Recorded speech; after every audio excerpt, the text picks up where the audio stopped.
வணக்கம் friends, welcome to Ramani's recipe diary. இன்றைக்கி கொத்தவரங்காய் குழம்பு செய்யலாங்க. முதல்ல இந்த குழம்பு செய்கிறதுக்காக ஒரு ப்ரெஷர் குக்கரில் இந்த சைஸுக்கு கொத்தவரங்காயை கட் பண்ணிவிட்டு வாஷ் பண்ணி சேர்த்துடலாம். சேர்த்துட்டு 1/4 ஸ்பூன் அளவுக்கு மஞ்சப்பொடி, இந்த காய் வெந்து வரத்துக்கு தேவையான அளவு கல்லுப்பு சேர்த்துருக்கேன். கூடவே 1 கப் அளவுக்கு தண்ணியும் சேர்த்து நல்லா கலந்து விட்டுக்கலாங்க. விட்டுட்டு நாம் ஒரு விசில் வச்சு எடுத்துக்கலாங்க. இது அப்படியே ஆற விட்டுடலாம் குக்கை வந்த உடனே. இப்போ ஒரு மிக்சர் ஜாரில் 1 ஸ்பூன் அளவுக்கு சோம்பை சேர்த்துருக்கேன். கூடவே ஒரு கொத்து கருவேப்பிலை இலைகளையும் சேர்த்துட்டு ஒரு கைப்பிடி அளவுக்கு கொப்பரை தேங்காய், அதாவது ட்ரை கோகோனட் இருக்கும் இல்லையா, அதை ஒரு கைப்பிடி அளவு சேர்த்துட்டு நல்லா நைஸாக பொடியாக அரைச்சி எடுத்துக்கலாங்க. இந்த அளவுக்கு போதுங்க. இப்போ ஸ்டவ் ஆன் பண்ணிவிட்டு ஒரு வானல் வச்சு நல்லா காய விட்டுலாங்க. வானல் நல்லா சூடேறி வந்த உடனே 2 ஸ்பூன் அளவுக்கு நல்லெண்ணெய் சேர்த்துருக்கேங்க. எண்ணெய் நல்லா காஞ்சி வரட்டும். இது நல்லெண்ணெய் சேர்த்ததுனால இது செக்கெண்ணெய் டைரெக்டாக வாங்கிட்டு வந்ததுங்க. இது கொஞ்சம் பொங்கி வரும். இதில் 1 ஸ்பூன் அளவுக்கு கடுகு, 1 ஸ்பூன் அளவுக்கு சீரகமும், 2 வரமிளகாய், 1 கொத்து கருவேப்பிலை, 10 இல்லைன்னா 12 பல் பூண்டையும் தோல் நீக்கிட்டு சேர்த்துருக்கேன். கூடவே பெரிய சைஸ் வெங்காயம் 1 சின்ன சின்னதாக கட் பண்ணி சேர்த்துருக்கேங்க. நாம் சின்ன வெங்காயமாக இருந்தால் 1 கப் அளவுக்கு சேர்த்து விட்டுக்கலாம். இப்போ 2 பெரிய சைஸ் தக்காளியை மிக்சர் ஜாரில் குறைன்னு அரைச்சிருக்கேன். அதையும் கூட சேர்த்துட்டு 1/4 ஸ்பூன் அளவுக்கு மஞ்சள் பொடியை சேர்த்துருக்கேன். இதுலேயே காரத்துக்கு தேவையான அளவு மிளகாய் பொடியும் சேர்த்துக்கலாங்க. சேர்த்துட்டு மிளகாய் பொடியை விட கொஞ்சம் கூட தனியா பொடி சேர்த்துக்கலாம். சேர்த்துட்டு நல்லா கலந்து விட்டுக்கலாங்க.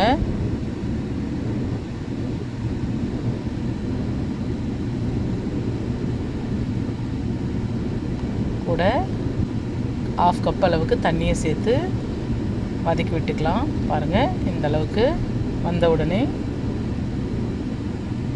நாம் இந்த டிஷ்ஷுக்கு தேவையான அளவு உப்பை சேர்த்து விட்டுக்கலாம். உப்பு கொஞ்சம் பார்த்து சேர்த்துக்கோங்க. நாம் ஏற்கனவே கொத்தவரங்காய் குக் ஆகிறதுக்காக உப்பு சேர்த்துருக்கோம். அதனால் ஒரு 10 நிமிஷம் போல் மூடி வைக்கலாங்க. பாருங்கள், எண்ணெய் தனியாக பிரிஞ்சு வரும். நல்லா பச்சை ஸ்மெல்லும் போயிட்டுருக்கோங்க. இப்போ நம்ம அரைச்சி வச்ச பொடியை சேர்த்து விட்டுக்கலாம். இது சேர்க்கும் போதே நல்ல மணமாக இருக்குங்க. சேர்த்துட்டு ஒரு கலக்கி விட்டுக்கலாம்.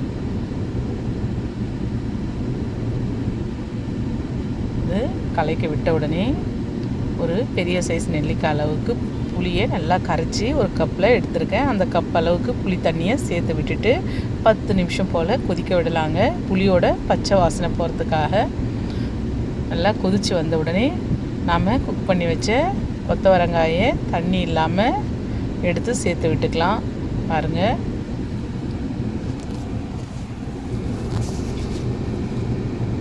இது போல் சேர்த்து நல்லா கலந்து விட்டுக்கலாம். இதுக்கு நம்ம இந்த மசாலா நல்லா சேர்ந்து வரணும். அதனால் நல்லா கலந்து விட்டுட்டு ஒரு 1/2 கப் அளவுக்கு தண்ணியை சேர்த்துருக்கேன். சேர்த்துட்டு ஒரு 10 நிமிஷம் போல் கொதிக்க விட்டுடலாங்க. மூடி வச்சு பாருங்கள், நல்லா கொதித்து வரட்டும்.